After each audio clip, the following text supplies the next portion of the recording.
برادران ملت اسلامیہ، السلام علیکم ورحمۃ اللہ تعالی وبرکاتہ۔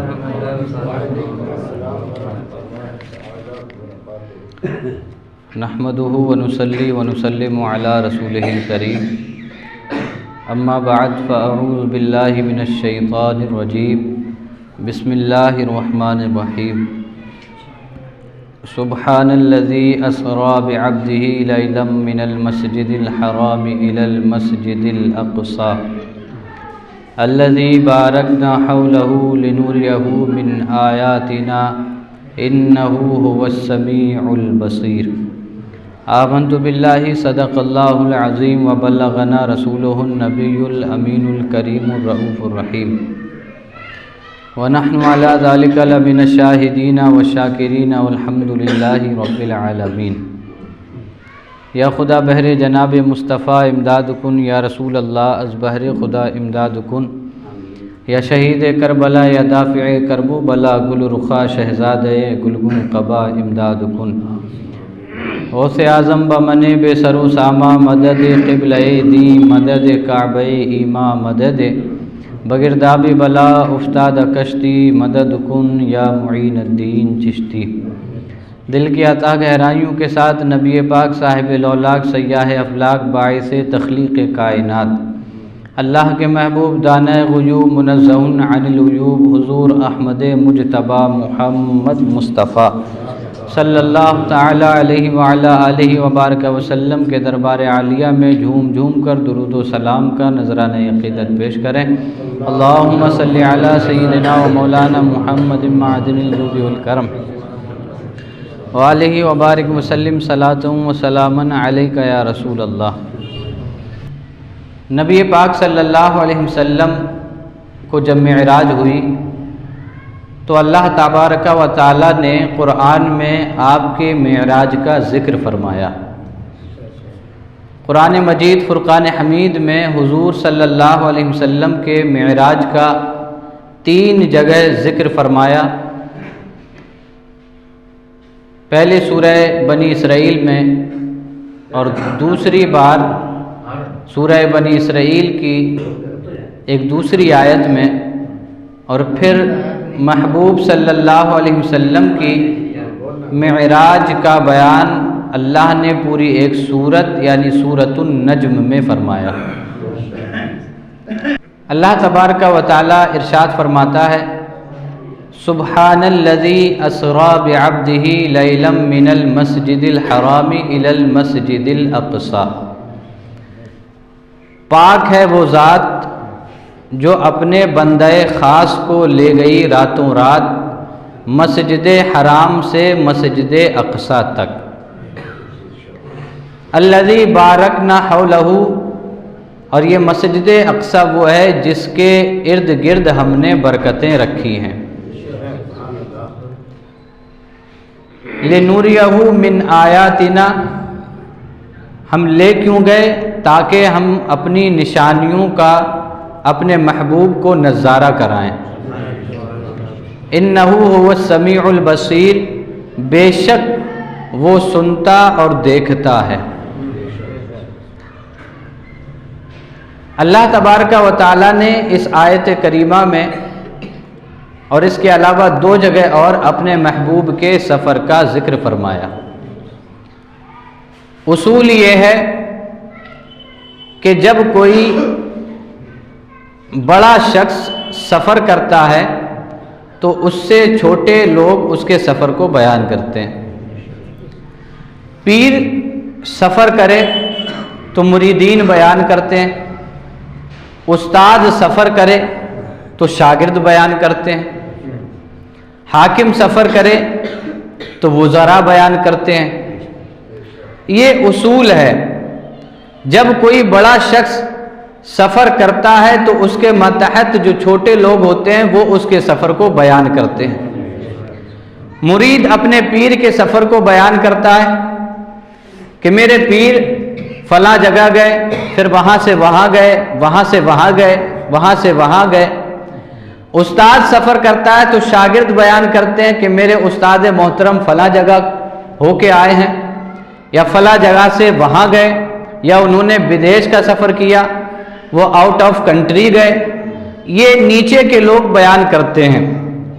یعنی پیر کا سفر مرید بیان کرے، استاد کا سفر شاگرد بیان کرے، لیکن محبوب کی شان پہ قربان جائیے کہ جب سفر محبوب فرمائے تو بیان اللہ کرتا ہے۔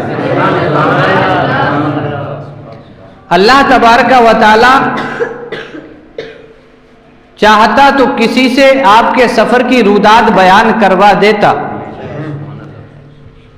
اگر اللہ تعالی چاہتا تو آپ کے صحابہ کی زبانی آپ کے سفر کی روداد بیان کروا دیتا، لیکن اللہ تبارک و تعالی نے اپنے محبوب کے سفر کو خود بیان فرمایا، کیونکہ سفر کوئی معمولی نہیں تھا، سفر بہت حیرت والا تھا، سفر ایسا تھا کہ عقلیں حیران رہ گئیں، سفر ایسا تھا کہ اچھی اچھی عقل والے بھی حیران تھے کہ آخر ایسا کیسے ہو سکتا ہے۔ سفر ایسا تھا کہ جب آ کر کے محبوب نے بتایا کہ میں آج رات مسجد حرام سے مسجد اقصی تک گیا ہوں، اور مسجد حرام سے مسجد اقصی کا سفر اس دور میں 3 مہینے میں ہو پاتا تھا، لیکن یہ محبوب فرما رہے ہیں کہ میں راتوں رات گیا بھی ہوں اور واپس بھی آ گیا ہوں، اور یہی نہیں فرمایا کہ مسجد اقصی تک گیا تھا، بلکہ فرمایا میں آسمانوں کے اوپر بھی گیا، میں لامکانے بھی گیا، میں نے اپنے رب سے ملاقات بھی کی۔ جب یہ سفر مکہ کے لوگوں کے درمیان بیان فرمایا تو ابو جہل کہنے لگا کہ یہ جھوٹ بول رہے ہیں، ہم جب سفر کرتے ہیں تو مسجد اقصی تک کے سفر میں ایک طرف سے 3 مہینوں کا سفر ہوتا ہے، پھر ادھر سے لوٹے 3 مہینے لگتے ہیں، یعنی 6 مہینوں کا صرف مسجد اقصی کا سفر ہوتا ہے۔ لیکن محمد کیا کہہ رہے ہیں؟ یہ تو کہہ رہے ہیں میں راتوں رات گیا تھا اور راتوں رات واپس بھی آ گیا ہوں، اور مسجد اقصی کی بات نہیں کر رہے ہیں، بلکہ فرما رہے ہیں میں آسمانوں پہ بھی گیا تھا، میں سدرہ پہ بھی گیا تھا، میں عرش اعظم پر بھی گیا تھا، میں نے اپنے رب سے ملاقات بھی کی تھی۔ جب سفر اتنا حیرت انگیز تھا کہ کفار مکہ بڑی بڑی عقلیں رکھنے والے بھی انکار کرنے لگے تھے کہ ایسا ہو ہی نہیں سکتا، اللہ تعالیٰ نے اسی لیے سفر کو خود بیان فرمایا۔ اگر ابو بکر بیان کرتے تو کوئی کہہ سکتا تھا یہ جھوٹ بول رہے ہیں، اگر عمر بیان کرتے تو کوئی کہہ سکتا تھا ان کی عقیدت بول رہی ہے، اگر عثمان بیان کرتے تو کوئی کہہ سکتا تھا ان کی محبت بول رہی ہے، اگر حضرت علی بیان کرتے تو کوئی کہہ سکتا تھا ان کی محبت و عقیدت نے بولا ہے، لیکن اللہ نے خود بیان فرمایا کہ حیرت انگیز سفر ہے، اس لیے میں خود بیان کروں گا۔ سبحان الذی اسریٰ، پاک ہے وہ ذات جو اپنے محبوب کو لے گئی راتوں رات۔ اب کرنے والے اعتراض کر کے دکھائیں، جو کہہ رہے تھے سفر نہیں ہو سکتا وہ اعتراض کر کے دکھائیں، کیونکہ سفر کرانے والا محبوب نہیں ہے بلکہ سفر پہ لے جانے والا اللہ تعالیٰ خود فرمایا۔ اللہ کی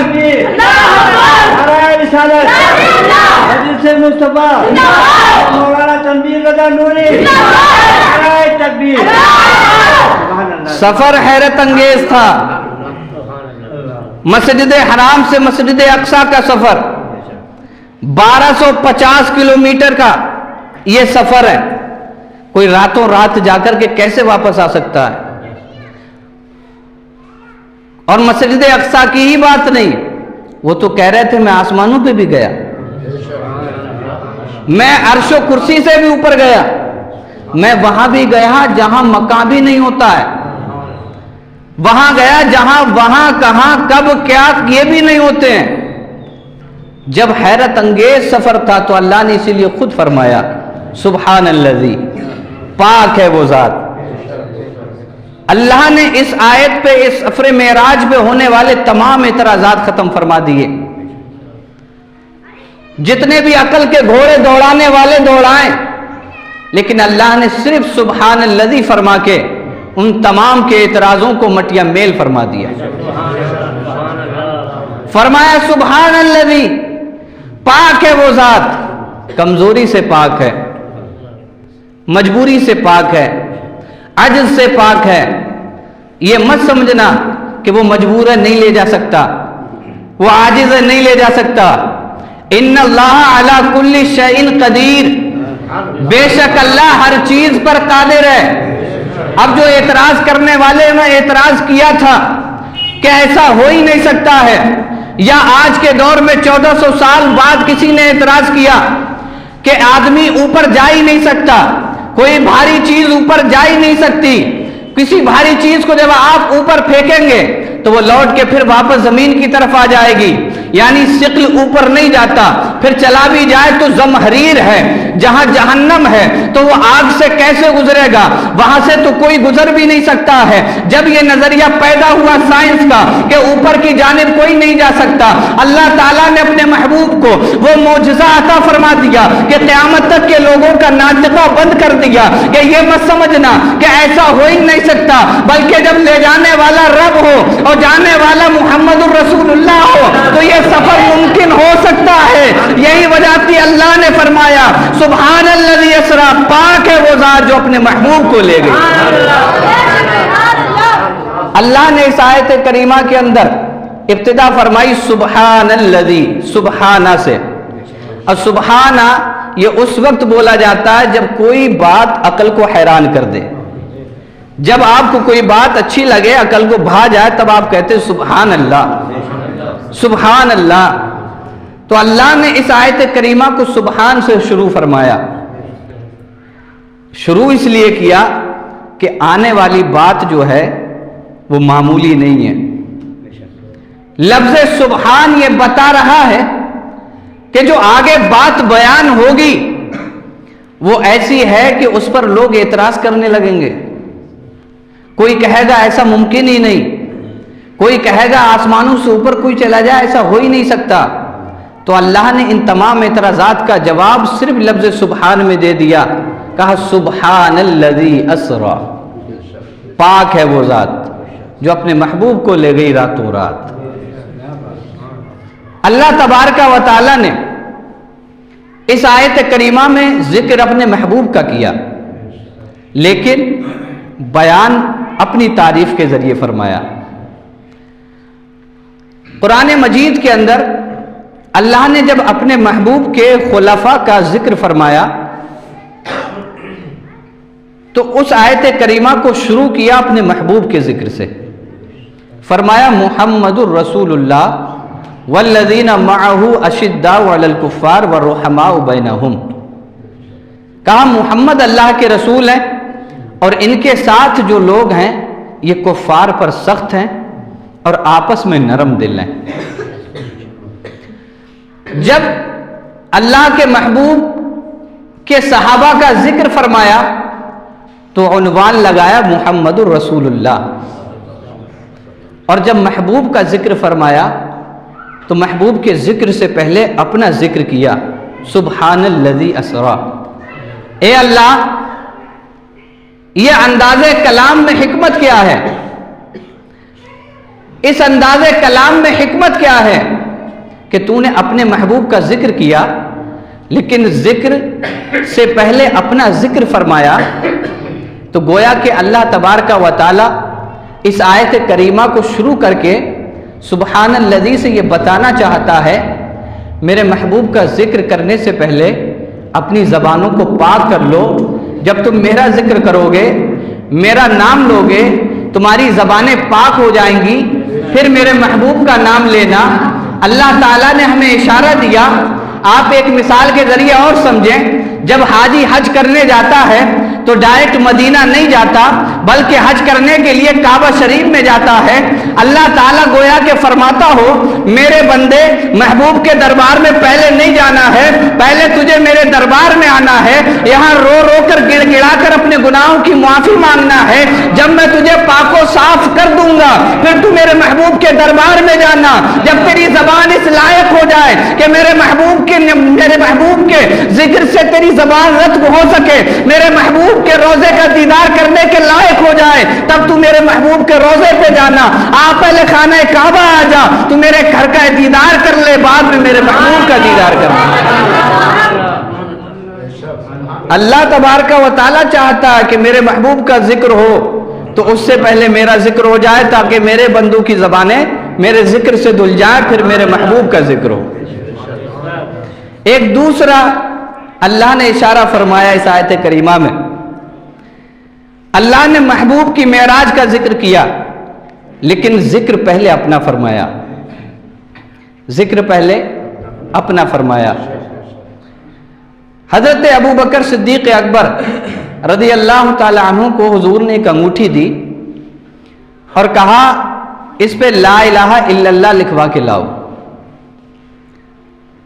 حضرت ابو بکر صدیق اکبر گئے، انگوٹھی والے سے، لکھنے والے سے کہا اس پہ لکھ دو لا الہ الا اللہ محمد الرسول اللہ۔ اس نے لکھ دیا، حضرت ابو بکر لے کر کے حاضر ہوئے، حضور نے دیکھا تو اس پہ لکھا تھا لا الہ الا اللہ محمد الرسول اللہ ابو بکر الصدیق۔ اس انگوٹھی پہ لکھا تھا لا الہ الا اللہ محمد الرسول اللہ ابو بکر الصدیق۔ نبی پاک نے ارشاد فرمایا ابو بکر میں نے تو صرف لا الہ الا اللہ لکھنے کے لیے بھیجا تھا، پھر اس پہ محمد الرسول اللہ کیوں لکھا؟ پھر مزید اس پہ تمہارا نام بھی لکھا ہوا ہے۔ حضرت ابو بکر صدیق اکبر کچھ کہتے اس سے پہلے جبریل امین حاضر ہو گئے، عرض کیا یا رسول اللہ، ابو بکر کو یہ گوارا نہ ہوا کہ اللہ کا نام تو لکھا جائے اور آپ کا نام نہ لکھا جائے، تو ابو بکر نے لا الہ الا اللہ کے ساتھ محمد الرسول اللہ بھی لکھوا دیا، لیکن اللہ کی ذات کو یہ گوارا نہ ہوا کہ جہاں محبوب کا نام ہو وہاں محبوب کے محبوب کا نام چھوٹ جائے، اسی لیے اس انگوٹھی پہ لا الہ الا اللہ بھی لکھا ہے، محمد الرسول اللہ بھی لکھا ہے اور ابو بکر صدیق بھی لکھ دیا گیا ہے۔ سبحان الذی اسرا، اللہ گویا کہ فرماتا ہے اے لوگو جب میرے محبوب کا ذکر کرو تو میرے ذکر کو جدا مت کرنا، میرے محبوب کو، میرے محبوب کے ذکر سے میرے ذکر کو جدا مت کرنا، کیونکہ جب تمہیں میرے محبوب کا ذکر کرنا ہو اس سے پہلے میرا ذکر بھی کر لینا۔ اللہ تبارک و تعالیٰ نے سبحان الذی اسرا، پاک ہے وہ ذات جو اپنے بندے کو لے گئی راتوں رات۔ ابھی سبحان الذی پہ چل رہے ہیں۔ اللہ نے فرمایا سبحان الذی اسرا، پاک ہے وہ ذات جو اپنے بندے کو لے گئی راتوں رات مسجد حرام سے مسجد اقصی تک۔ دوسرے مقام پر لفظ آتا ہے اسرا۔ سفر کرنے کے تعلق سے چند سوالات بنتے ہیں، سفر کس نے کیا؟ اکیلے کیا یا کوئی ساتھ میں تھا یا کوئی لے گیا؟ کہاں سے کیا؟ کہاں تک کیا؟ کب کیا؟ کس ٹائم کیا؟ یہ سوالات سفر کے تعلق سے ہوتے ہیں۔ قرآن کی فصاحت و بلاغت پہ قربان، جو سوالات سفر کے تعلق سے ہو سکتے تھے اللہ نے اس آیت کریمہ میں وہ تمام سوالات کے جوابات عنایت فرمائے۔ سفر کب ہوا؟ اسرا، سیر کہتے ہیں رات میں سفر کرنے کو، رات میں سفر کرنے کو سیر کہتے ہیں۔ سبحان الذی اسرا بعبدہ، پاک ہے وہ ذات جو راتوں رات لے گئی اپنے محبوب کو مسجد حرام سے مسجد اقصی تک۔ اس آیت کریمہ میں فرمایا اسرا بعبدہ، پاک ہے وہ ذات جو اپنے بندے کو لے گئی، بندے کو لے گئی۔ اللہ نے اپنے محبوب کی پسند کا کتنا لحاظ رکھا۔ اللہ تبارک و تعالیٰ نے اپنے محبوب سے پوچھا محبوب تمہیں میں کس نام سے پکاروں؟ تو عرض کیا مولا مجھے پسند یہ ہے کہ تو مجھے اپنا بندہ کہہ کے پکار۔ اللہ نے اپنے محبوب کی پسند کا لحاظ کرتے ہوئے فرمایا اسرا بعبدہ، پاک ہے وہ ذات جو لے گئی اپنے بندے کو۔ دوسری حکمت بعبدہ میں یہ ہے کہ معراج مصطفیٰ یہ عقلوں کو حیرت میں ڈالنے والا معجزہ ہے۔ عیسیٰ علیہ السلام کے ماننے والوں نے عیسیٰ علیہ السلام سے چند معجزات دیکھے، کہ وہ مردوں کو زندہ کر دیتے ہیں، برس والے کو شفا دے دیتے ہیں، گھر میں کیا ہے یہ بتا دیتے ہیں۔ عیسیٰ علیہ السلام سے چند معجزات دیکھے تو بعض لوگوں نے انہیں خدا کہہ دیا، کچھ نے انہیں خدا کا بیٹا کہہ دیا۔ زبیر علیہ السلام سے چند معجزات دیکھے تو لوگوں نے انہیں ابن اللہ کہہ دیا، یعنی یہ اللہ کے بیٹے ہیں۔ ان کی قوم نے کہا، کیوں کہا؟ ان سے چند معجزات دیکھے تھے، چند معجزات دیکھے تھے تو خدا کا بیٹا کیا، بیٹا کہا۔ اللہ تبارک و تعالیٰ کو معلوم تھا کہ میں اپنے محبوب کو ایسا معجزہ عطا کر رہا ہوں کہ جو آدم سے لے کے قیامت تک کسی کو ملنے والا نہیں ہے، اور یہ عقلوں کو حیرت میں ڈال دے گا۔ بھلا آسمان سے اوپر بھی کوئی جا سکتا ہے، 7ویں آسمان سے اوپر بھی کوئی جا سکتا ہے، عرش و کرسی کے اوپر بھی کوئی جا سکتا ہے۔ حد تو تب ہو گئی جب انہیں لامکاں میں بلا لیا، جہاں کوئی مکاں بھی نہیں ہوتا، جہاں کہاں بھی نہیں ہوتا، جہاں وہاں اور کب بھی نہیں ہوتا، ایسی جگہ بلا لیا اللہ نے۔ اور یہ سفر بھی چند منٹوں میں کرایا ہے، یہ سفر بھی چند ساعتوں میں ہوا ہے۔ تو یہ ایسا معجزہ تھا جو عقلوں کو حیرت میں ڈال دیتا، عقلوں کو حیرت میں ڈالتا، اور ہو سکتا تھا کوئی کہہ دیتا یہ ابن اللہ ہے، یہ اللہ کے بیٹے ہیں۔ ہو سکتا کوئی کہتا محمد خدا ہے، کیونکہ یہ اتنا ہائی لیول کا معجزہ کسی کو پہلے عطا نہیں ہوا۔ ہو سکتا تھا کوئی یہ بات کہہ دیتا کہ اب محمد اللہ ہے یا اللہ کے بیٹے ہیں۔ رب نے اپنے محبوب کو معجزہ عقلوں کو حیرت میں ڈالنے والا عطا فرمایا، لیکن ساتھ ہی فرما دیا یہ میرے محبوب خدا بھی نہیں ہے اور خدا کے بیٹے بھی نہیں ہیں۔ اسرا بعبدہ، یہ میرے بندے ہیں اور میں انہیں راتوں رات لے گیا۔ اللہ نے بہت سے اعتراضات کا جواب دیا۔ اسرا بعبدہ، میں اپنے بندے کو لے گیا۔ یہ مت کہنا کہ یہ اللہ کا بیٹا ہے، کہ اتنا ہائی معجزہ، یہ تو عقلوں میں نہیں آتی بات کہ کوئی آسمانوں سے عرش و کرسی سے اوپر جائے۔ آخری اسٹیٹ کا معجزہ حضور کو دیا تو حضور صلی اللہ علیہ وسلم کے تعلق سے اللہ نے پہلے ہی فرما دیا انہیں خدا بھی مت سمجھنا اور خدا کا بیٹا بھی مت سمجھنا، بعبدہ، یہ میرے بندے ہیں۔ اور عبد میں اور عبدہ میں فرق ہے۔ آپ اگر اپنی سماعت قریب کریں تو میں آپ کو بتاؤں عبد میں اور عبدہ میں فرق ہے۔ اللہ نے کہا میں اپنے بندے کو لے گیا۔ حضرت آدم علیہ السلام آئے، کہا میں اللہ کا بندہ۔ کیا کہا؟ میں اللہ کا بندہ۔ موسیٰ علیہ السلام، عیسیٰ علیہ السلام، سب نے کہا میں اللہ کا بندہ۔ قیامت تک لوگ آئیں گے کہیں گے میں اللہ کا بندہ۔ کمال اس میں نہیں ہے کہ ہم اور آپ کہیں کہ ہم اللہ کے بندے، کمال اس میں ہے کہ اللہ خود کہے میرا بندہ۔ کمال اس میں ہے کہ اللہ خود کہے میرا بندہ۔ کمال یہ نہیں ہے کہ ہم کہیں ہم اللہ کے بندے۔ اللہ کے بندے تو بہت ہیں، آدم بھی اللہ کے بندے تھے، شیش بھی اللہ کے بندے تھے، موسیٰ بھی اللہ کے بندے تھے، عیسیٰ بھی اللہ کے بندے تھے، یوسف بھی اللہ کے بندے تھے، صدیق بھی اللہ کے بندے تھے، فاروق بھی اللہ کے بندے تھے، عثمان بھی اللہ کے بندے تھے، علی بھی اللہ کے بندے تھے۔ قیامت تک تمام اللہ کے بندے ہیں۔ کمال یہ ہے کہ اللہ خود کہہ دے یہ میرا بندہ ہے۔ اسرا بعبدہ، پاک ہے وہ ذات جو لے گئی اپنے محبوب کو راتوں رات۔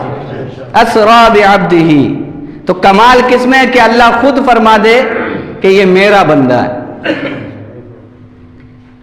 کوئی کہے میری پرائم منسٹر سے لگتی ہے، میں ان کا خاص آدمی ہوں، میری پردھان سے لگتی ہے، میں ان کا خاص آدمی ہوں، میں ان کا داہنا ہاتھ ہوں، میں ان کا بایاں ہاتھ ہوں، یہ کمال نہیں ہے۔ کمال اس وقت ہے جب پرائم منسٹر کہہ دے یہ میرا خاص بندہ ہے۔ تو اللہ نے فرمایا سبحان الذی اسرا بعبدہ، پاک ہے وہ ذات جو اپنے بندے کو لے گئی راتوں رات۔ فرمایا لیلن، رات کے تھوڑے سے حصے میں۔ پہلے لفظ تھا اسرا، راتوں رات، سیر کہتے ہیں رات میں سفر کرنے کو۔ اس اسرا میں حد متعین نہیں تھی کہ تھوڑی رات ہے، آدھی رات ہے یا پوری رات ہے، بس رات میں لے گئی۔ اللہ تبارک و تعالیٰ نے آگے فرمایا لیلن، اسرا کو متعین فرما دیا، یہ مت سمجھنا پوری رات، لیلن تھوڑی سی رات۔ لیلن پہ تنوین قلت ہے، تنوین قلت کا مطلب ہوتا ہے، یہ تنوین وقت کی قلت کو بتاتی ہے کہ وقت تھوڑا سا لگا، تو فرمایا لیلن، وقت تھوڑا سا لگا۔ مسجد حرام سے مسجد اقصی تک 1250 کلومیٹر کا سفر، وہاں سے ساتوں آسمان، عرش و کرسی، لامکہ، اللہ سے ملاقات، جہنم کو دیکھا، جنت کا نظارہ کیا، آسمانوں پہ انبیاء سے ملاقات کی، وہاں سے واپس بھی آئے، مسجد اقصی میں نماز بھی پڑھائی، موسیٰ علیہ السلام سے 9 بار ملاقات بھی ہوئی۔ لیلن تھوڑی سی، یہ سب کام تھوڑے سے وقت میں؟ عقل قبول نہیں کر سکتی، یہ کیسے ہو سکتا ہے کہ یہ سب کام تھوڑے سے وقت میں ہو گئے ہوں؟ تھوڑے سے وقت میں کیسے ہو سکتے ہیں؟ میں آپ کو ایک مثال کے ذریعے سمجھاتا ہوں۔ نبی پاک صلی اللہ علیہ وسلم اس کائنات کی جان ہے۔ گھڑی سے اگر سیل نکال دیا جائے تو اس کی سوئیاں رک جائیں گی، اور جب ڈالا جائے گھنٹے بعد تو اس کی سوئیاں بھی وہیں سے چلیں گی۔ اللہ نے اپنے محبوب کو اس کائنات کی جان فرمایا، حضور اس کائنات کی جان ہے، اور جب جان دنیا سے اوپر چلی گئی تو دنیا کی ہر چیز تھم گئی، ہر چیز تھم گئی۔ اس لیے فرمایا لیلن، یہ سب کام تھوڑی سی دیر میں ہوئے ہیں۔ تھوڑی سی دیر میں کتنی؟ کنڈی بھی ہلتی رہی، بستر بھی گرم تھا، وضو کا پانی بھی بہ رہا تھا، اللہ نے تمام نظارے دکھا دیے، محبوب کو واپس بھی بھیج دیا، بستر بھی گرم رہا، کنڈی بھی ہلتی رہی، اور حضور کے وضو کا پانی بھی بہتا رہا۔ حضور جان ہے، جان، وہ جو نہ تھے تو کچھ نہ تھا، وہ جو نہ ہو تو کچھ نہ ہو، جان ہے وہ جہان کی، جان ہے تو جہان ہے۔ عقل کے گھوڑے دوڑانے والے ذرا یہ تو دیکھیں کہ اللہ نے اپنے محبوب کو جان بنایا ہے کائنات کی، جب جان ہی چلی جائے تو دنیا میں بچا کیا؟ روح نکل جائے تو بدن کے جتنے عضو ہوتے ہیں اپنی جگہ ٹھہر جاتے ہیں۔ حضور تو جان ہے کائنات کی، تو حضور چلے گئے، دنیا رک گئی، سب کچھ کیا، مسجد اقصی سے اوپر گئے، آسمانوں کی سیر کی، اللہ سے ملاقات کی، واپس آئے تو دنیا میں جان آ گئی۔ لوگ کہتے ہیں کہ یہ کیسے ہو سکتا ہے، معراج پہ گئے، ایک آدمی کیسے جا سکتا ہے؟ میں کہتا ہوں تم یہ کہتے ہو کہ وہ کیسے گئے، میں تو یہ کہتا ہوں وہ آئے کیسے؟ بھلا کوئی اپنے محبوب کو بھی چھوڑتا ہے؟ یہ تو اللہ کی مہربانی ہے کہ اس نے اپنے محبوب کو اپنے قرب میں بلایا اور پھر اپنے بندوں کی خاطر واپس بھی بھیج دیا۔ وہ ہر عالم کی رحمت ہے، کسی عالم میں رہ جاتے، یہ ان کی مہربانی ہے کہ یہ عالم پسند آیا۔ فرمایا لیلن، تھوڑے سے عرصے میں۔ رات کا انتخاب کیوں کیا؟ رات کا انتخاب کیوں کیا؟ یہ معراج دن میں بھی تو ہو سکتی تھی۔ دن میں معراج ہوتی تو صدیق اور زندیق کا فرق نہیں ہو پاتا۔ صدیق بھی دیکھتے کہ محبوب معراج کو جا رہے ہیں، ابو جہل بھی دیکھتا کہ محبوب معراج کو جا رہے ہیں، ابو لہب بھی دیکھتا کہ محمد معراج کو جا رہے ہیں۔ جو ماننے والے تھے وہ بھی دیکھتے کہ محبوب معراج کو جا رہے ہیں، اور جو نہ ماننے والے تھے وہ بھی دیکھتے کہ محبوب معراج کو جا رہے ہیں۔ تو صدیق اور زندیق کا فرق نہیں ہو پاتا، کیونکہ جو مان رہے تھے وہ بھی مان لیتے، اور جو نہیں مان رہے تھے وہ بھی دیکھ کے مان لیتے۔ لیکن اللہ نے دن میں نہ بلا کر رات میں اپنے پاس بلایا، گویا کہ اللہ فرماتا محبوب ہمیں امتیاز کرنا ہے کہ جو کون ہے جو بغیر دیکھے مانتا ہے اور کون ہے جو دیکھ کر مانتا ہے۔ یہی وجہ تھی کہ جب حضور واپس آئے تو کہا میں معراج کر کے آیا ہوں، معراج سے اللہ کی ملاقات سے آیا ہوں، میں مسجد اقصیٰ گیا، آسمان پہ گیا، میں نے عرش و کرسی پار کی، سدرۃ المنتہا سے آگے گیا، لامکہ پہنچ گیا۔ ابو جہل نے موقع تلاش کر لیا کہ اب تو میں بہکاؤں گا لوگوں کو، بلایا ابو بکر ذرا مجھے بتاؤ تو کیا اتنا لمبا سفر کوئی چند منٹوں میں کر سکتا ہے؟ ابو بکر بولے کہ ایسا کیسے ہو سکتا ہے کہ چند منٹوں میں کوئی اتنا لمبا سفر کرا ہے؟ ابو جہل کے ہونٹوں پہ ہنسی آئی، مسکرایا، کیا لگتا ہے یہ پھنس جائیں گے اب، لیکن اے عشق تیرے صدقے، اے عشق تیرے صدقے، جلنے سے چھٹے سستے، جو آگ بجھا دے گی وہ آگ لگائی ہے۔ ابو بکر نے کہا بات کیا ہے؟ کہا تمہارے دوست محمد کہہ رہے ہیں کہ راتوں رات گیا تھا مسجد اقصیٰ تک، وہاں سے آسمان عرش و کرسی پار کر کے اپنے رب سے ملاقات کر کے آیا ہوں۔ ابو بکر نے کہا ابو جہل تو واقعی ابو جہل ہے، اگر محبوب نے کہا ہے تو بالکل سچ کہا ہے۔ اسی لیے تو کہا ابو بکر صدیق ہے اور ابو جہل زندیق ہے۔ یہ زندیق اور صدیق کا فرق بھی تو کرنا تھا، اگر دن میں بلا لیا جاتا تو یہ زندیق بھی مان لیتا کہ یہ تو واقعی معراج پہ جا رہے ہیں، لیکن اللہ نے رات میں بلایا۔ رات کا انتخاب ملاقات کے لیے کیوں کیا؟ حالانکہ ملاقاتیں دن میں بھی ہوتی ہیں۔ دوستوں کی ملاقات رات میں بہت اچھی ہوتی ہے، رات میں سکون سے ہوتی ہے۔ دن میں تو اگر کہیں ملاقات بھی کر رہے ہیں تو وہ مزہ نہیں آتا جو رات کے سناٹے میں آتا ہے۔ اور صوفیہ فرماتے ہیں، میں اولیاء کی بات کرنے لگا، صوفیہ فرماتے ہیں کہ اپنے محبوب سے ملاقات کا سب سے بہترین وقت رات ہے۔ اللہ نے فرمایا وَمِنَ اللَّيْلِ فَتَهَجَّدْ بِهِ نَافِلَةً لَكَ، اور رات کے کسی حصے میں محبوب تہجد پڑھا کرو۔ نماز پڑھنا کمال ہے، لیکن نماز کا کمال رات میں تہجد پڑھنا ہے۔ یعنی محبوب سے ملاقات کرنا ہو تو رات کا انتخاب بہت بہترین رہتا ہے۔ یہی وجہ تھی کہ اللہ نے دن اختیار نہ فرما کر اللہ نے رات کا انتخاب فرمایا۔ محبوب پوری کائنات سوتی ہوگی، تمام فرشتے اپنے اپنی جگہ پہ ہوں گے، بس لامکان میں تو ہوگا اور میں ہوں گا، تو ہوگا اور میں ہوں گا، تو مجھے دیکھ لے گا میں تجھے دیکھ لوں گا۔ اس لیے اللہ نے فرمایا لیلن، رات میں لے گیا۔ سبحان الذی اسری بعبدہ لیلن، سفر کہاں سے ہوا؟ من المسجد الحرام، مسجد حرام سے کہاں تک؟ الی المسجد الاقصی، مسجد اقصیٰ تک، جو فلسطین میں مسجد اقصیٰ بیت المقدس جسے کہا جاتا ہے، وہاں سے سفر ہوا۔ اللہ تبارک و تعالیٰ نے اپنے محبوب کا سفر مسجد حرام سے شروع فرمایا اور مسجد اقصیٰ تک اس آیت کریمہ میں ذکر فرمایا۔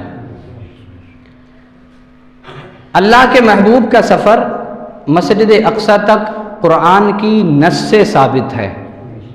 اس سفر کا اگر کوئی انکار کرے تو وہ کافر ہو جائے گا۔ اس سفر کا انکار کرنا کفر ہے، لیکن مسجد اقصیٰ سے سدرۃ المنتہا تک کا سفر یہ احادیث سے ثابت ہے، اور اس کا انکار کرنے والا گمراہ اور فاسق ہے۔ اور سدرۃ المنتہا کے اوپر جو سفر ہوا اس کا انکار کرنے والا خاطی یعنی خطا کار ہے، لیکن وہ گمراہ یا کافر نہیں ہوگا۔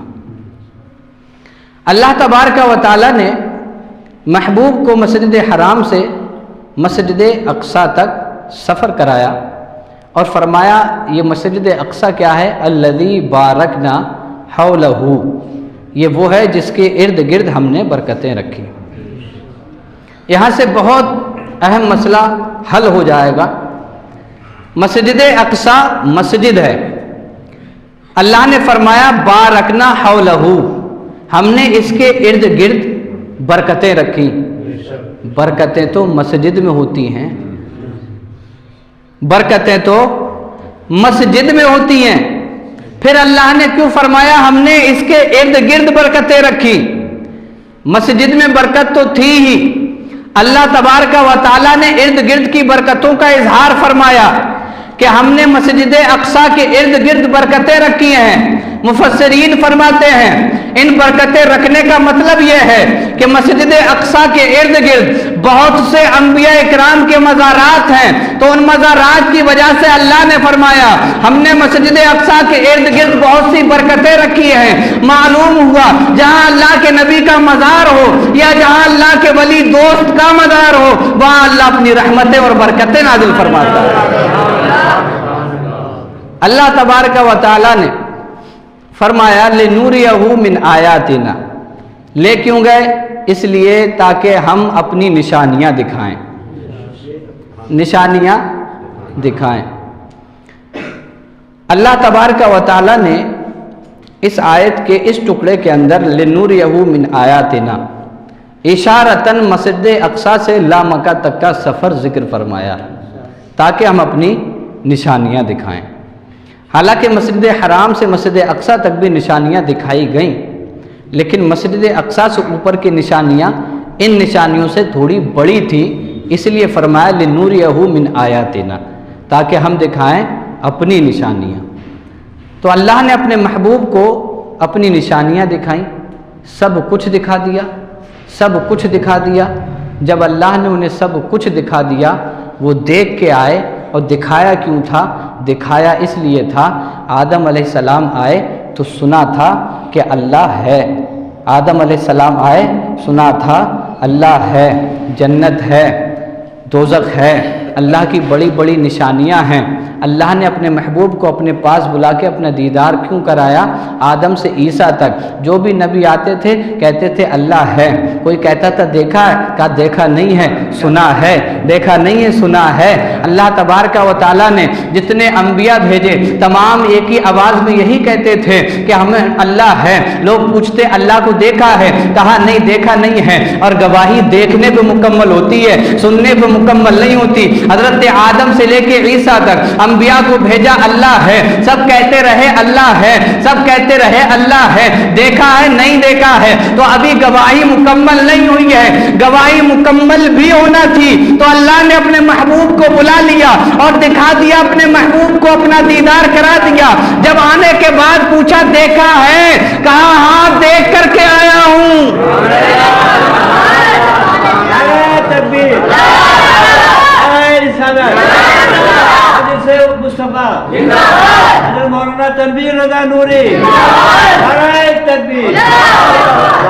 گواہی مکمل ہو گئی۔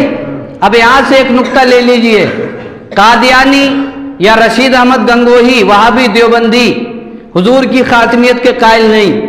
وہ کہتے ہیں کہ حضور کے زمانے میں یا آپ کے بعد کوئی نیا نبی پیدا ہو سکتا ہے، لیکن آئیے حضور صلی اللہ علیہ وسلم کی خاتمیت پہ لگے ہاتھ ایک دلیل بھی مل جائے۔ گواہی سنی ہوئی نہیں ہوتی، گواہی مکمل ہوتی ہے دیکھنے کے بعد۔ جب اللہ کے نبی نے اللہ کو دیکھ لیا گواہی مکمل، معلوم ہوا کہ حضور کے بعد اب کوئی نیا نبی نہیں آئے گا، کیونکہ گواہی مکمل ہو چکی۔ جسے دکھانا تھا اسے دکھا بھی دیا اور اس نے دیکھ کے بتا بھی دیا۔ اس نے جب دیکھ کے بتا دیا تو اب اس کے بعد بھی کوئی نیا نبی نہیں آ سکتا۔ اللہ تبارک و تعالیٰ نے اپنے محبوب کو آخری نبی بنا کر کے دنیا میں بھیجا۔ اس آیت کریمہ میں اللہ نے حضور صلی اللہ علیہ وسلم کو بلانے کے لیے کسے بھیجا تھا؟ جبریل علیہ السلام آئے تھے، بہت بڑا ہجوم فرشتوں کا لے کے آئے تھے۔ جبریل آئے تھے، اٹھایا تھا، ساتھ میں لے گئے تھے، براق پہ بٹھا کے لے گئے تھے، لیکن اللہ کا انداز کلام دیکھیں، یہ نہیں فرماتا کہ جبریل لے گئے میرے محبوب کو راتوں رات، فرماتا ہے سبحان الذی اسرا، پاک ہے وہ ذات جو لے گئی اپنے بندہ خاص کو راتوں رات۔ اے پروردگار عالم، آئے تو جبریل تھے، آئے تو فرشتے تھے، فرشتے نبی کو لے گئے تھے، لیکن یہ انداز کلام کیسا ہے کہ آیا فرشتہ تھا لینے، لیکن تو فرما رہا ہے سبحان الذی اسری، پاک ہے وہ ذات جو اپنے بندے خاص کو لے گئی راتوں رات۔ مجھے بتائیے اللہ تبارک و تعالی اپنے بندوں سے کتنا قریب ہے؟ اللہ فرماتا ہے نحن اقرب من حبل الورید، ہم تمہاری شہ رگ سے بھی زیادہ قریب ہیں۔ اللہ جب تمام عام بندوں کی شہ رگ سے زیادہ قریب ہے تو اپنے محبوب کے کتنے زیادہ قریب ہوگا۔ اللہ تبارک و تعالیٰ نے اس آیت میں یہ اشارہ بھی دے دیا، یہ مت سمجھنا کہ محبوب کو فرشتے بلانے گئے تھے، یہ تو محبت کا تقاضا ہوتا ہے کہ جب کسی محبوب کو بلایا جاتا ہے تو اپنی بارگاہ کا خاص بندہ بھیجا جاتا ہے، خاص بندہ بھیج کے بلایا جاتا ہے، یہ تو وہ تقاضا پورا کیا گیا تھا، لیکن محبوب کے ساتھ ان کے رب کی ذات بھی تھی، ان کے رب کی ذات بھی تھی۔ اللہ تبارک و تعالیٰ نے فرمایا سبحان الذی اسری، پاک ہے وہ ذات جو اپنے بندے کو لے گئی راتوں رات۔ ایک اور دلیل، اللہ تبارک و تعالیٰ کے پیارے محبوب صلی اللہ علیہ وسلم جب غار ثور میں تھے اور کفار مکہ غار کے پاس پہنچ گئے تھے تو حضرت ابوبکر صدیق اکبر نے کہا تھا یا رسول اللہ یہ ہمیں دیکھ لیں گے، یہ ہمیں کہیں دیکھ نہ لیں، اگر انہوں نے اپنے پیروں کی طرف دیکھا تو یہ ہمیں دیکھ لیں گے۔ تو اللہ تبارک و تعالیٰ نے آیت نازل فرمائی اور اپنے محبوب سے کہا محبوب اپنے دوست سے کہہ دو، اپنے دوست سے کہہ دو، کیا کہہ دو؟ لا تحزن ان اللہ معنا، گھبراؤ مت، اللہ ہمارے ساتھ ہے، اللہ ہمارے ساتھ ہے۔ جو اللہ غار ثور میں اپنے محبوب کے ساتھ ہو سکتا ہے تو وہ شب معراج اپنے محبوب کے ساتھ ضرور ہو سکتا ہے۔ تو اللہ اپنے محبوب کے ساتھ تھا، اپنے محبوب کے ساتھ تھا، لیکن اب ایک اعتراض ہو سکتا ہے، اعتراض یہ ہو سکتا ہے کہ جب اللہ ساتھ تھا تو پھر ملاقات کے لیے وہاں کیوں لے گیا؟ یہی ملاقات کر لیتا، جب اللہ ساتھ تھا تو یہی ملاقات کر لیتا۔ تو میں آپ کو بتاؤں جب کوئی محبوب آتا ہو اور اس کے لیے کوئی جگہ متعین کر دی جائے کہ ہمیں ملاقات وہاں کرنی ہے جہاں کوئی نہیں ہوگا، تو پھر وہاں ملاقات کی کوئی بات بھی نہیں بنتی کہ مکے میں ملاقات ہو جاتی یا مسجد اقصیٰ میں ملاقات ہو جاتی۔ اللہ تبارک و تعالیٰ کو اس جگہ ملاقات فرمانی تھی جہاں صرف محبوب ہو اور صرف میں ہوں۔ مکہ میں ہوتے تو کفار مکہ بھی ہوتے، مسجد اقصیٰ میں ہوتے تو انبیاء کی جماعت بھی ہوتی، لیکن اللہ تبارک و تعالیٰ نے یہ چاہا محبوب لے تو میں ہی ساتھ ساتھ لے کے جاؤں گا، لیکن ملاقات وہاں کریں گے، نہ کوئی فرشتہ ہوگا، نہ کوئی نبی ہوگا، نہ کوئی انسان ہوگا، صرف تو ہوگا اور میں ہوں گا۔ تو مجھے دیکھے گا میں تجھے دیکھوں گا۔ اللہ تبارک و تعالیٰ نے اس آیت کے آخر میں فرمایا انہو هو السمیع البصیر، بے شک وہی سنتا دیکھتا ہے۔ مفسرین اس میں دو قول فرماتے ہیں، انہو هو السمیع البصیر، ہوا کا مرجع اللہ کی ذات ہے، یعنی بے شک اللہ ہی سنتا اور دیکھتا ہے، اور دوسرا قول ہے کہ محبوب سنتے اور دیکھتے ہیں۔ اس آیت کریمہ کے اندر اللہ نے اپنے محبوب کی معراج کا بیان فرمایا، یہ ہوئی آیت پہ تقریر اور آیت کے نکات۔ اللہ تبارک و تعالیٰ نے جبریل کو بھیجا، جبریل جاؤ میرے محبوب کو بلا کے لاؤ۔ حضرت جبریل امین حاضر ہوئے ام ہانی کے گھر، دیکھا کہ حضور صلی اللہ علیہ وسلم آرام فرما رہے ہیں، بستر استراحت پر آرام فرما ہیں۔ جبریل امین اکیلے نہیں آئے تھے، 70,000 فرشتوں کی ایک جماعت لے کے آئے تھے، اور یہ 70,000 فرشتے وہ تھے جن کے تحت 70,000 فرشتے تھے۔ یہ پورا ایک جلوس نکلا تھا محبوب کی آمد کے لیے کہ آج آمد ہونے والی ہے آمنہ کے لال کی، عبداللہ کے لخت جگر کی، اللہ کے محبوب کی۔ حضرت جبریل امین پورا فرشتوں کا جھرمٹ لے کے حضرت ام ہانی کے گھر پہ تشریف لے آئے۔ حضرت ام ہانی حضور کی چچا زاد بہن ہیں، یعنی حضرت علی کی سگی بہن ہیں۔ حضور بستر استراحت پہ آرام فرما ہیں، جبریل امین حاضر ہو گئے، عرض دیکھا کہ حضور صلی اللہ علیہ وسلم بستر استراحت پر آرام فرما رہے ہیں، آپ سو رہے ہیں۔ حضرت جبریل امین حاضر ہوئے، نورانی ذہن سے سوچنے لگے کہ اگر محبوب کو جگاتا ہوں آواز دے کے تو یہ بے ادبی ہو جائے گی۔ وہ کتنا ادب فرماتے ہیں کہ آواز دینا بھی گوارا نہیں کرتے۔ اب حضرت جبریل امین سوچتے ہیں کہ جگاؤں آواز دے کے تو بے ادبی ہوگی، اور اگر جلدی نہیں لے گیا تو اللہ کے حکم کی عدولی ہوگی کہ اللہ نے کہا جبریل محبوب کو جلدی لے کے آؤ، مجھے ملاقات کرنی ہے۔ حضرت جبریل امین سوچ ہی رہے تھے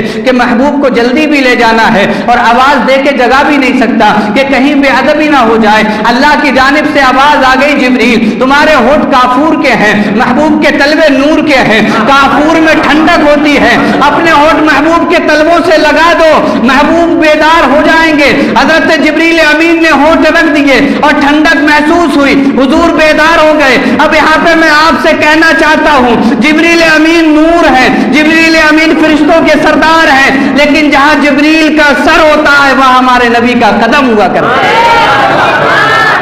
اسی لیے تو ہمارے امام نے کہا سب سے اولا والا ہمارا نبی، سب سے بالا والا ہمارا نبی۔ حضرت جبریل امین علیہ الصلاۃ والتسلیم حضور صلی اللہ علیہ وسلم کو حضرت ام عانی کے گھر سے لے کے آئے خانہ کعبہ میں، خانہ کعبہ کے صحن میں، وہاں لا کر کے آپ کا شق صدر ہوا، یعنی یہ ہنسلی کی ہڈی سے لے کر ناف کے نیچے تک آپ کے جسم کو چاک کیا گیا۔ پھر حضرت جبریل نے آپ کا قلب منور نکالا اور اس کو آب زمزم سے دھویا اور اس میں نور و ہدایت اور بھر دیا، پھر اس کو وہیں رکھ دیا۔ حضور صلی اللہ علیہ وسلم فرماتے ہیں یہ میں اپنی آنکھوں سے دیکھ رہا تھا۔ حضور صلی اللہ علیہ وسلم کی شان دیکھیں کہ قلب بھی باہر آ جائے لیکن پھر بھی زندہ رہیں، قلب بھی باہر آ جائے پھر بھی زندہ رہیں۔ حضور صلی اللہ علیہ وسلم نے یہ سب بیان خود فرمایا اور کہا میں دیکھ رہا تھا۔ حضور صلی اللہ علیہ وسلم اللہ تبارک و تعالیٰ کی ملاقات کی مشتاقیت میں اتنے محو تھے کہ آپ کو یہ پتہ بھی نہیں چل رہا تھا کہ آپ کے جسم کے ساتھ کیا ہو رہا ہے۔ حضرت جبریل امین نے آب زمزم سے اسے غسل فرمایا اور نور و ہدایت سے بھر کے واپس رکھ دیا اسی جگہ پہ۔ حضور صلی اللہ علیہ وسلم سے عرض کیا یا رسول اللہ آپ کو اللہ نے اپنے دیدار کے لیے بلایا ہے۔ جنتی براق سواری کے لیے حاضر ہوا۔ کچھ لوگ کہتے ہیں کہ حضور کو معراج جسمانی نہیں تھی، روحانی تھی۔ وہابی دیوبندی کیا کہتے ہیں کہ حضور کو معراج جسمانی نہیں ہوئی تھی، آپ جسم کے ساتھ اوپر نہیں گئے تھے بلکہ روح گئی تھی۔ تو آپ انہیں یہ جواب دینا کہ حضور کی سواری کے لیے کیا آیا تھا؟ براق، اور سواری کی ضرورت جسم کو پڑتی ہے، روح کو نہیں پڑتی۔ روح تو آپ سو جائے تو کہاں کہاں ٹہلتی ہے۔ روح میں اگر آدمی خواب میں یا روح اس کی ساتھ و آسمان کے اوپر چلی جائے تو اس میں کوئی کمال تھوڑی ہے۔ کمال تو یہ ہے کہ جسم کے ساتھ جائے۔ تو یہ براق حاضر کیا۔ حضرت جبریل امین نے عرض کیا یا رسول اللہ اس براق پہ سوار ہو جائیے۔ حضور صلی اللہ علیہ وسلم قدم رکھنا چاہتے تھے کہ آپ کی آنکھوں سے آنسو ڈھلک کر رخسار مبارک کا بوسہ لینے لگے۔ حضرت جبریل امین گھبرائے کہ کیا میری خدمت میں کوئی غلطی تو نہیں ہو گئی۔ عرض کیا یا رسول اللہ میں فرشتوں کا ایک جھرمٹ لے کے آیا ہوں، آپ کے لیے جنت کو سجایا گیا ہے، جہنم کو بند کر دیا گیا ہے، انبیاء اکرام صف لگا کر کے آپ کے استقبال کے لیے کھڑے ہیں، تمام تیاریاں مکمل ہیں۔ یا رسول اللہ پھر آپ کی آنکھوں میں آنسو کیوں آ گئے؟ نبی پاک صلی اللہ علیہ وسلم ارشاد فرماتے ہیں جبریل مجھے اپنی امت یاد آ رہی ہے، جبریل مجھے اپنی امت کی یاد آ رہی ہے۔ حضور نے فرمایا جبریل میری امت پل صراط سے کیسے گزرے گی جو بال سے زیادہ باریک ہے، تلوار سے زیادہ تیز ہے۔ نبی پاک صلی اللہ علیہ وسلم کا محبت کا انداز دیکھیں، حضور کس سے ملاقات کرنے کے لیے جا رہے ہیں؟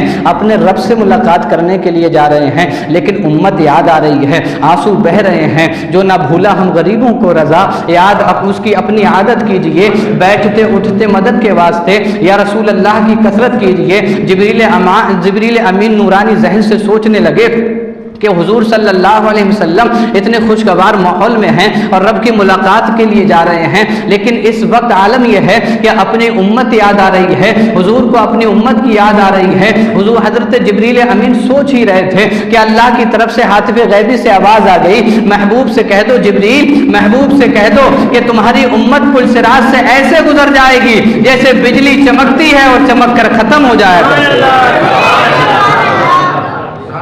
حضور صلی اللہ علیہ وسلم ہم گناہگاروں کو کیسے کیسے موقع پہ یاد فرماتے ہیں۔ میرے امام نے اس لیے کہا جو نہ بھولا ہم غریبوں کو رضا، یاد اس کی اپنی عادت کیجئے، بیٹھتے اٹھتے مدد کے واسطے یا رسول اللہ کی کثرت کیجئے۔ میں یہاں سے دوسری طرف جانا نہیں چاہتا، ورنہ یہاں سے اصلاح معاشرہ کا بہت بہترین پہلو بھی نکلتا ہے۔ اللہ تعالیٰ ہمیں حضور کی محبت عطا فرمائے۔ نبی پاک صلی اللہ علیہ وسلم براق پر سوار ہوئے، سوار ہونے کے بعد مکہ شریف سے چلنے کے بعد ایک جگہ آئی جہاں پر آپ کی سواری کو روک دیا گیا۔ حضرت جبریل امین حاضر ہوئے، عرض کیا یا رسول اللہ آپ یہاں سواری سے اتر جائیے اور 2 رکعت نماز پڑھ لیجئے۔ نبی پاک نے 2 رکعت نماز پڑھی اور پڑھنے کے بعد جبریل سے پوچھا جبریل آخر یہ جگہ کون سی ہے؟ تو جبریل امین نے کہا یا رسول اللہ یہ جگہ وہ ہے جہاں آپ ہجرت کر کے آئیں گے، یعنی یہ مدینہ منورہ کی جگہ ہے۔ وہاں سے پھر سواری چلی اور ایک پہاڑ پہ جا کے رک گئی، وہاں بھی یہی کام ہوا۔ حضرت جبریل نے عرض کیا یا رسول اللہ سواری سے اتر جائیے اور 2 رکعت نماز پڑھ لیجئے۔ 2 رکعت نماز پڑھی، پھر پوچھا جبریل یہ کون سی جگہ ہے؟ عرض کیا یا رسول اللہ یہ کوہ طور ہے جہاں موسیٰ علیہ السلام کو اللہ کی تجلیات کا دیدار ہوا تھا۔ پھر وہاں سے چلے اور ایک جگہ رک گئے، وہاں پھر وہی کام ہوا، سواری سے اترے، 2 رکعت نماز ہوئی۔ 2 رکعت نماز پڑھنے کے بعد حضور نے پوچھا یہ جگہ کون سی ہے؟ تو جبریل امین نے کہا یہ جگہ عیسیٰ علیہ السلام کی پیدائش کی ہے، جہاں عیسیٰ علیہ السلام پیدا ہوئے تھے یہ وہ جگہ ہے۔ حضور صلی اللہ علیہ وسلم نے مدینہ منورہ کی زمین پر نماز پڑھی، بابرکت زمین ہے، کوہ طور پر نماز پڑھی۔ کوہ طور اللہ کی تجلیات کی گاہ ہے، تجلیات کی آماج گاہ ہے، اور حضرت عیسیٰ علیہ السلام کی پیدائش گاہ پر نماز پڑھی۔ حضور صلی اللہ علیہ وسلم نے ان متبرک جگہوں پہ نماز پڑھ کے یہ بتایا اپنی امت کو کہ جب تم کسی ولی کی بارگاہ میں جایا کرو تو وہاں بھی 2 رکعت نفل پڑھ لیا کرو، اور ان کے قرب میں اللہ کی رحمتیں نازل ہوتی ہیں، وہ رحمتوں کا چھیٹا تمہارے اوپر بھی پڑ جائے گا۔ حضور صلی اللہ علیہ وسلم کی سواری چلی، راستے میں ایک بوڑھی عورت جو زیب و زینت کے ساتھ آواز دینے لگی تعال یا محمد تعال یا محمد۔ حضرت جبریل امین نے کہا یا رسول اللہ چلیے۔ پھر تھوڑی دور پہنچے تو ایک بوڑھا شخص ملا، اس نے پکارا کہ ادھر آئیے۔ حضرت جبریل امین نے کہا چلیے آگے چلتے ہیں۔ حضور صلی اللہ علیہ وسلم نے پوچھا جبریل وہ بوڑھی عورت کون تھی جہاں تم نے رکنے نہیں دیا؟ وہ بوڑھا شخص کون تھا جو تم نے رکنے نہیں دیا؟ حضرت جبریل کہنے لگے یا رسول اللہ وہ بوڑھی عورت دنیا تھی جو اپنی زیب و زینت کے ساتھ آئی تھی، اگر آپ اس کے پاس چلے جاتے تو دنیا آپ کے پاس آ جاتی، پھر آپ کی امت میں دنیا بس جاتی، اس لیے اس کے پاس جانے نہیں دیا۔ حضور نے پوچھا پھر وہ بوڑھا کون تھا؟ کہا وہ بوڑھا شیطان تھا جو بہکانے کے لیے وہاں کھڑا تھا، اس لیے وہاں جانے نہیں دیا۔ نبی پاک صلی اللہ علیہ وسلم اس بوڑھی عورت کے پاس جو بوڑھی عورت کی شکل میں دنیا آئی تھی، اس دنیا کے پاس نبی کو نہیں جانے دیا، اس لیے کہ اگر دنیا کے پاس نبی چلے گئے یا دنیا حضور کے پاس آ گئی تو پھر دنیا میں ہی لگ کے رہ جائیں گے، اس لیے حضور کے پاس آنے نہیں دیا۔ حضور صلی اللہ علیہ وسلم کی اس معراج کے اس پہلو سے ہمیں یہ سبق بھی ملتا ہے کہ دنیا میں ہمیں لگ کر کے نہیں رہنا چاہیے، ہمیں مال و دولت کی آہو بھگت میں نہیں رہنا چاہیے۔ اللہ جو دے اس کا استقبال کیجئے، لیکن زیادہ آہو بھگت مت کیجئے۔ اللہ جو دیتا اسی پہ صبر کیجئے، کیونکہ اگر دنیا داری میں آپ لگ جائیں گے، دنیا آپ کے اندر آ جائے گی تو پھر دینداری نکلتی چلی جائے گی۔ کمال اس وقت ہے کہ دنیا آپ کے اندر نہ آئے بلکہ دنیا میں آپ چلے جائیں۔ مطلب یہ ہے، آپ کہیں گے یہ کیسا جملہ ہوا، بات تو وہی لگ رہی ہے۔ مطلب یہ ہے کہ دنیا آپ کے اندر آئے گی تو آپ کے اندر سے دینداری نکل جائے گی، اور جب آپ دنیا داری میں جائیں گے تو آپ کے اندر دینداری بھی رہے گی۔ آپ کے اندر دینداری بھی رہے گی۔ دنیا کا آنا اور ہے اور دنیا میں جانا اور ہے۔ دنیا میں بہت سے انبیاء اکرام آئے، ان کے پاس بھی بہت سی دولتیں تھیں، بہت سے صحابہ اکرام دولت مند تھے، لیکن کبھی دنیا کی محبت ان کے دل میں نہیں بیٹھی، کبھی نہیں بیٹھی۔ حضور صلی اللہ علیہ وسلم مسجد اقصی پہنچے، براق کو ایک سائڈ باندھ دیا گیا، حاضر ہوئے تو دیکھا کہ تمام انبیاء اکرام وہاں تشریف فرما ہے، حضرت آدم سے لے کر حضرت عیسیٰ تک جو بھی نبی تھے جب وہاں پر وہ سب تشریف فرما تھے۔ نبی پاک صلی اللہ علیہ وسلم جب مسجد حرام سے چلے اور مسجد اقصیٰ سے پہلے ایک جگہ حضرت موسیٰ علیہ السلام کی قبر ملاحظہ فرمائی، جس میں موسیٰ علیہ السلام صلاۃ پڑھ رہے تھے، بعض علماء نے کہا ہے نماز پڑھ رہے تھے کھڑے ہو کر کے۔ حضرت موسیٰ علیہ السلام کو نماز پڑھتے ہوئے حضور نے دیکھا اور حضور وہاں سے چل دیے۔ جب مسجد اقصیٰ میں پہنچے تو موسیٰ علیہ السلام آپ سے پہلے پہنچ چکے تھے۔ اب کوئی اعتراض کر سکتا ہے کہ بظاہر اس سے تو لگتا ہے کہ موسیٰ علیہ السلام ہمارے نبی سے افضل ہیں، کہ حضور جا رہے ہیں مسجد اقصیٰ اور موسیٰ علیہ السلام کو نماز پڑھتے ہوئے دیکھا اور ابھی مسجد اقصیٰ پہنچے ہیں تو موسیٰ ان سے پہلے پہنچ گئے ہیں۔ تو بظاہر تو ایسا لگتا ہے جیسے موسیٰ علیہ السلام کی رفتار ہمارے نبی کی رفتار سے تیز ہو۔ تو اس کا جواب بھی سن لیں، رفتار ہمارے نبی کی نہیں تھی، رفتار براق کی تھی، رفتار براق کی تھی، ہمارے نبی کی رفتار نہیں تھی۔ ہمارے نبی تو براق پہ سوار تھے، اب براق جتنی اسپیڈ سے چل سکا وہ چلا، لیکن کوئی ایک جانور یا نورانی جانور براق کی اسپیڈ کسی نبی سے تیز نہیں ہو سکتی۔ یہی وجہ ہے کہ موسیٰ علیہ السلام مسجد اقصیٰ میں براق سے پہلے پہنچ گئے تھے۔ تو ہمارے نبی کی رفتار بہت تیز ہے، موسیٰ علیہ السلام جو پہنچے تو ان کا مقابلہ براق کی رفتار سے تھا، تو اس لیے وہ پہلے پہنچے، اور نبی کی رفتار تو براق کی رفتار سے تیز ہوگی ہی۔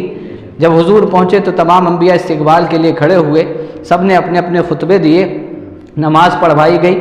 حضرت جبریل نے ہاتھ پکڑا، حضور کو آگے بڑھا دیا اور آپ نے مصلی پہ جا کر کے نماز پڑھوائی۔ یہاں پر بھی ایک عقدہ کھول دیا، ایک بندھی ہوئی گانٹ کھول دی گئی کہ لوگ کہہ رہے تھے کہ جو آخر میں آتا ہے وہ سب سے کم درجے والا ہوتا ہے، جو پہلے آتا ہے وہی زیادہ درجے والا ہوتا ہے۔ تو آدم علیہ السلام پہلے آئے تو وہ زیادہ درجے والے ہیں، عیسیٰ علیہ السلام نبی سے پہلے آئے تو وہ زیادہ درجے والے ہیں۔ حضرت جبریل امین نے ہاتھ پکڑ کے مصلی پہ بڑھا دیا۔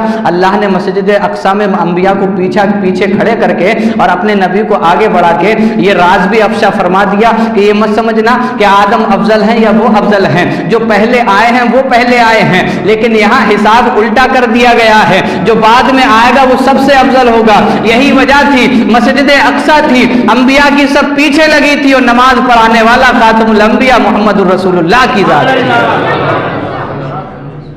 نماز اقصیٰ میں تھا یہی سر، آیا ہوں مانا اول آخر، جو دست بستہ پیچھے تھے حاضر، جو سلطنت پہلے کر گئے تھے۔ امام اہل سنت فرماتے ہیں قصیدہ معراجیہ آپ کا بہت مشہور قصیدہ ہے اور اس میں آپ نے بہت اشعار کہے ہیں۔ حضور صلی اللہ علیہ وسلم نماز سے فارغ ہوئے، تمام انبیاء کرام نے اپنے اپنے خطابات کہے، تمام نے تقریریں کی، حضور کی تعریف کی۔ بعد میں حضرت جبریل امین نے 2 پیالے پیش کیے، جس میں ایک میں شراب تھی اور ایک میں دودھ تھا۔ حضور سے فرمایا کہ آپ نوش فرما لیجئے۔ نبی پاک صلی اللہ علیہ وسلم نے دودھ کا پیالہ اٹھایا اور اسے نوش فرما لیا اور شراب کا پیالہ چھوڑ دیا۔ حضرت جبریل امین عرض کرنے لگے، یا رسول اللہ، آپ کی یہ آزمائش تھی، آپ نے دودھ کا پیالہ پی لیا ہے، شراب کا چھوڑ دیا ہے، تو آپ کی امت سے بھی اللہ تعالیٰ دنیا کو ایسے ہی الگ فرما دے گا۔ اور ظاہر ہے کہ جن میں دینداری ہوتی ہے وہ دنیا سے الگ ہی رہتے ہیں۔ اللہ تبارک و تعالیٰ نے اپنے محبوب صلی اللہ علیہ وسلم کو پھر اوپر کی جانب اپنے قرب میں بلانا چاہا تو جبریل سے کہا کہ اب محبوب کو اوپر لے کے آؤ۔ حضرت جبریل امین وہاں سے براق پہ سوار کر کے حضور صلی اللہ علیہ وسلم کو لے کے چلے، پہلے آسمان پر پہنچے، وہاں حضرت آدم علیہ السلام سے ملاقات ہوئی۔ دوسرے آسمان پر پہنچے تو حضرت عیسیٰ اور حضرت یحییٰ علیہ السلام سے ملاقات ہوئی۔ تیسرے آسمان پر پہنچے، یوسف علیہ السلام سے ملاقات ہوئی۔ جب چوتھے آسمان پر پہنچے تو حضرت ادریس علیہ السلام سے ملاقات ہوئی، اور جب آپ 5ویں آسمان پر پہنچے تو حضرت ہارون علیہ السلام سے ملاقات ہوئی۔ جب 6ٹھے آسمان پر پہنچے تو موسیٰ علیہ السلام سے ملاقات ہوئی۔ جب آخری 7ویں آسمان پر پہنچے تو حضور صلی اللہ علیہ وسلم کے جد امجد یعنی حضرت ابراہیم خلیل اللہ علیہ الصلاۃ والسلام سے ملاقات ہوئی۔ اور اسی 7ویں آسمان کے اوپر ایک جگہ ہے جسے بیت المعمور کہا جاتا ہے، جسے بیت المعمور کہا جاتا ہے، جو خانہ کعبہ کے جسٹ بالکل 7ویں آسمان پہ ہے، جو فرشتوں کی مسجد ہے۔ جب حضور وہاں پہنچے تو حضرت ابراہیم علیہ السلام بیت المعمور سے ٹیک لگائے ہوئے بیٹھے تھے۔ حضور صلی اللہ علیہ وسلم کو دیکھا تو استقبال کے لیے کھڑے ہوئے اور دعائیں دیں، حضور کا استقبال کیا۔ پھر فرشتوں نے عرض کیا، اے پروردگار عالم، زمین پہ تو نے تمام انبیاء کو ان کے پیچھے نماز پڑھوائی ہے، ہمیں بھی یہ نصیب عطا فرما، ہمیں بھی یہ حصہ عطا فرما۔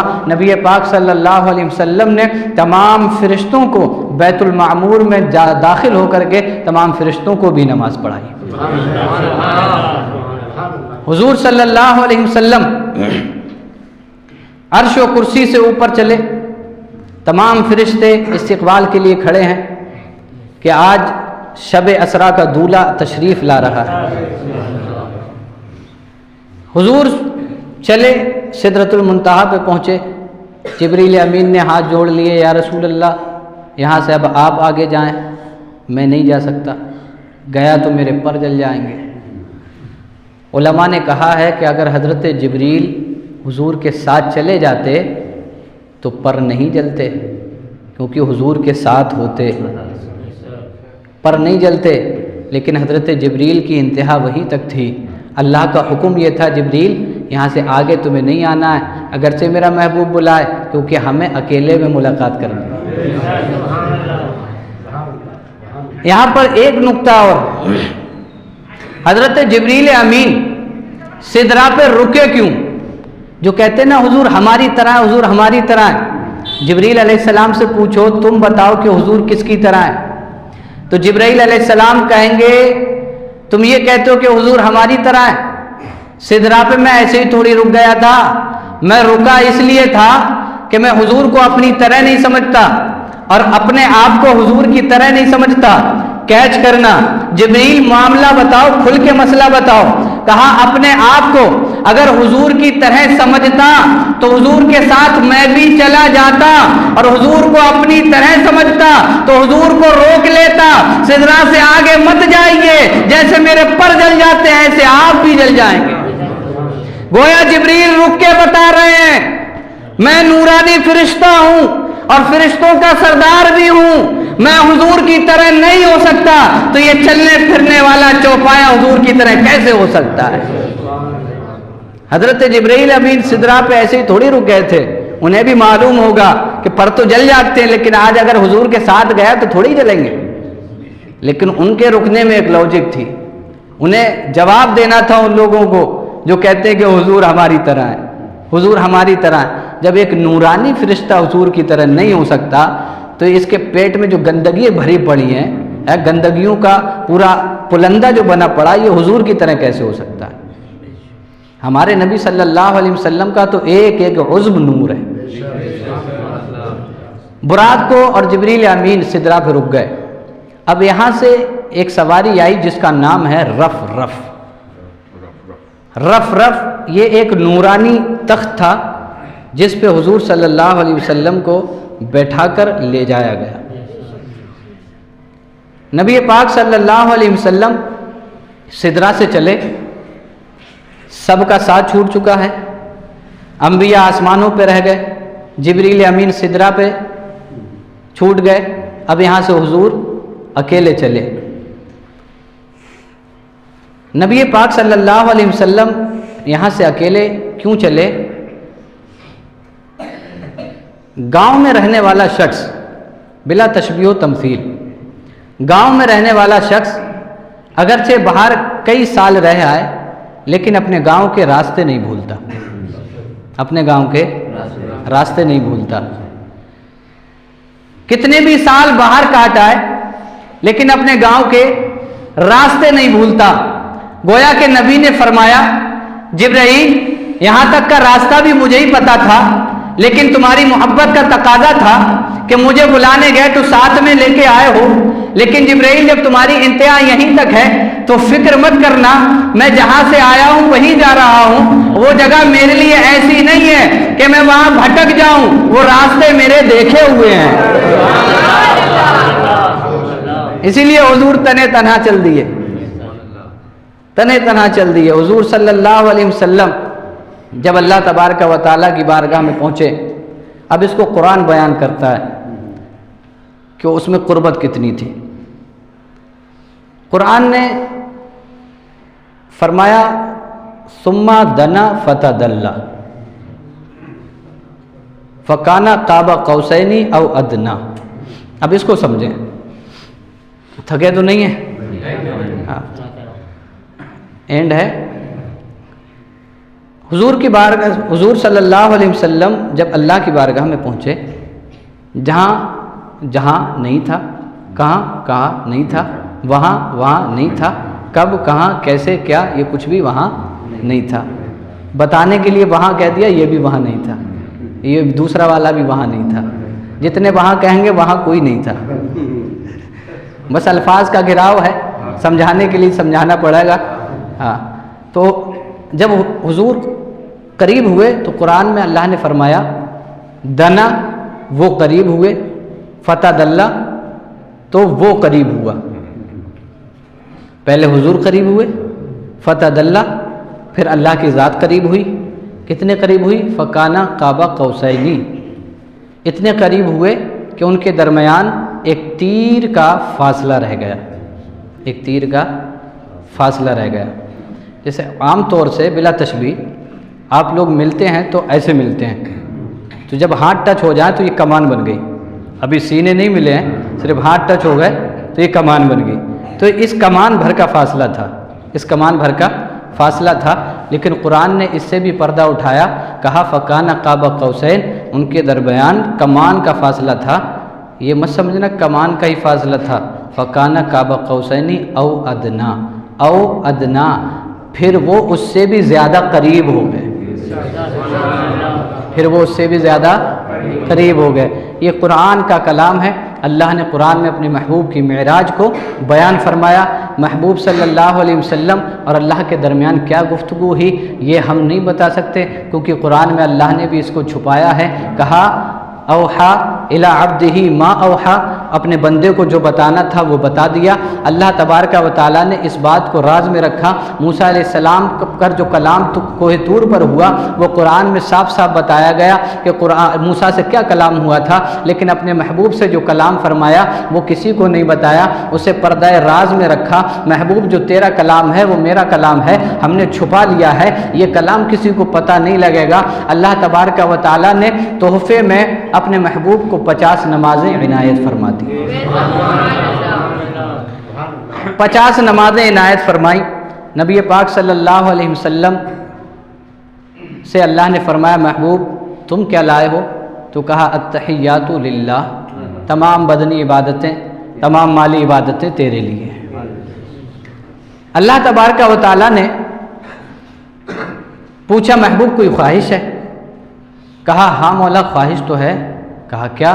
کہا الصالحون للہ والطالحون لی، جتنے میری امت کے نیکوکار ہیں وہ تو لے لے، اور جتنے گناہگار ہیں وہ مجھے دے دے۔ اللہ تبارک و تعالیٰ نے کہا ٹھیک محبوب جو تم چاہو ویسا ہی ہوگا۔ آخر حضور صلی اللہ علیہ وسلم نے گناہگاروں کو اپنے دامن میں کیوں لیا؟ اپنے دامن میں کیوں لیا؟ اللہ تبارک و تعالیٰ نے اپنے محبوب کو شفاعت کا اختیار دیا ہے، شفاعت کا اختیار دیا۔ محبوب کو دعائیں دی گئی، محبوب جو چاہو قبول ہو جائے گی، لیکن ایک آخرت کے لیے بھی چھوڑ دو، تو اللہ کے محبوب نے شفاعت والی دعا آخرت کے لیے چھوڑ دی کہ حضور سجدہ فرمائیں گے، اللہ فرمائے گا محبوبہ اپنے سر کو سجدے سے اٹھا لیجئے اور جس کی چاہیے شفاعت فرما دیجئے، ہم اسے بخشتے چلے جائیں گے۔ اللہ کے محبوب نے اسی لیے کہا تھا الصالحون للہ والطالحون لی، نیکوکار تو لے لے، گناہگار مجھے دے دے، جتنے گناہگار ہوں گے وہ اپنے دامن میں چھپاتا چلا جاؤں گا، سب کو اپنے دامن میں چھپا لوں گا۔ علامہ حسن نے فرمایا ہے کہ حضور صلی اللہ علیہ وسلم اپنے دامنوں میں تمام کو چھپا لیں گے، ڈھونڈا ہی کریں صدر قیامت کے سپاہی وہ کس کو ملے جو تیرے دامن میں چھپا ہو، وہ کس کو ملے جو تیرے دامن میں چھپا ہو۔ اسی لیے میرے آقا نے کہا گناہگار مجھے دے دے، نیکوکار تو لے لے۔ نبی پاک صلی اللہ علیہ وسلم 50 نمازیں لے کے چلے، موسیٰ علیہ السلام سے ملاقات ہوئی، 9 مرتبہ چکر لگایا، 9 بار اللہ کا دیدار کیا، پھر موسیٰ علیہ السلام کے پاس آئے، اس میں لاجک کیا ہے؟ اللہ تبارک و تعالیٰ کو معلوم تھا کہ دینی 5 ہی ہیں، تو پھر اس میں لاجک کیا ہے؟ حضرت موسیٰ علیہ السلام کوہ طور پہ گئے تھے تو عرض کیا تھا رب ارنی، مولا مجھے اپنا دیدار کرا دے۔ آواز آئی لن ترانی، تم مجھے نہیں دیکھ سکتے، تم مجھے نہیں دیکھ سکتے۔ موسیٰ علیہ السلام نے بہت اصرار کیا، اللہ تبارک و تعالیٰ نے اپنے نور کی تجلیوں میں سے ایک تجلی کوہ طور پہ ڈال دی، اپنے نور کی تجلیوں میں سے ایک تجلی کوہ طور پہ ڈال دی۔ موسیٰ علیہ السلام تاب نہ لا سکے، آنکھیں چندھیا گئیں، بے ہوش ہو گئے، اس نور کا دیدار نہ کر پائے۔ تو اللہ تبارک و تعالیٰ نے اپنے محبوب کے ذریعے 9 بار یہ راؤنڈ جو لگوایا، موسیٰ علیہ السلام سے گویا کہ فرمایا ہو موسیٰ کوہ طور پہ تو تم ایک تجلی بھی برداشت نہیں کر سکے تھے، آج تمہارے لیے موقع ہے، 5 کر کے کم کرواتے رہنا، میرا محبوب میرے پاس آتا رہے گا، وہ میرے چہرہ منور کی، وہ میرے دیدار کی جھلک اپنی آنکھوں میں لے کے واپس جائے گا۔ تو اس کوہ طور پہ تو نہیں دیکھ سکے تھے، اب میرے محبوب کی آنکھوں میں مجھے دیکھ لینا۔ موسیٰ علیہ السلام نے بھی بھرپور موقع اٹھایا، کہا ایک بار کیوں دیکھوں؟ موسیٰ علیہ السلام اگر چاہتے تو اکٹھا کہہ دیتے جاؤ 45 ٹائم کی کم کروا دو، 5 ہی رہن دو، کیونکہ آخر میں موسیٰ علیہ السلام نے یہی کہا، بلکہ یہ کہا کہ آپ کی امت 5 بھی نہیں پڑھ پائے گی، وہی حال ہے۔ نبی پاک صلی اللہ علیہ وسلم کو 5 کم کرانے کے لیے بھیجتے رہے، گویا کہ کہتے ہو یا رسول اللہ آپ اللہ کے دیدار کرتے آتے رہیے، میں آپ کا دیدار کرتا ہوں۔ حضرت موسیٰ علیہ السلام کے ذریعے 45 وقت کی نماز کم ہوئی۔ جب حضور 10ویں مرتبہ آئے تو موسیٰ علیہ السلام نے کہا یا رسول اللہ آپ کی امتی 5 بھی نہیں پڑھ پائے گی، تو حضور نے فرمایا موسیٰ اب مجھے حیا آتی ہے، اب مجھے حیا آتی ہے، اب مجھے حیا آتی ہے، اب میں نہیں جاؤں گا۔ حضرت موسیٰ علیہ السلام کے توسل سے، آپ کی مدد کرنے سے 45 نمازیں کم ہو گئیں۔ کیسے کم ہوئی؟ مدد کرنے سے۔ وہابی دیوبندی کہتے ہیں کہ غیر اللہ کی مدد شرک ہے، غیر اللہ کی مدد شرک ہے۔ ان سے کہیے اگر غیر اللہ کی مدد شرک ہے تو تم 50 ٹائم کی پڑھو اور ہم 5 ٹائم کی پڑھیں گے۔ حضرت موسیٰ علیہ السلام سے فرمایا مجھے حیا آتی ہے۔ نبی پاک صلی اللہ علیہ وسلم وہاں سے چلے، واپس تشریف لے آئے حضرت ام ہانی کے گھر۔ جب وہاں تشریف لائے تو دیکھا بستر گرم ہے، وضو کا پانی چل رہا ہے، کنڈی ہل رہی ہے۔ یہ حضور صلی اللہ علیہ وسلم نے معراج کا سفر کتنی دیر میں طے فرمایا؟ لیلاً، رات کے تھوڑے سے حصے میں۔ وہ جو نہ تھے تو کچھ نہ تھا، وہ جو نہ ہو تو کچھ نہ ہو، جان ہے جہان کی، جان ہے تو جہان ہے۔ اللہ تعالی ہمیں حضور کی پکی سچی محبت عطا فرمائے اور حضور صلی اللہ علیہ وسلم کے بتائے ہوئے راستوں پر چلنے کی توفیق عطا فرمائے۔ وما علینا الا البلاغ۔ السلام علیکم۔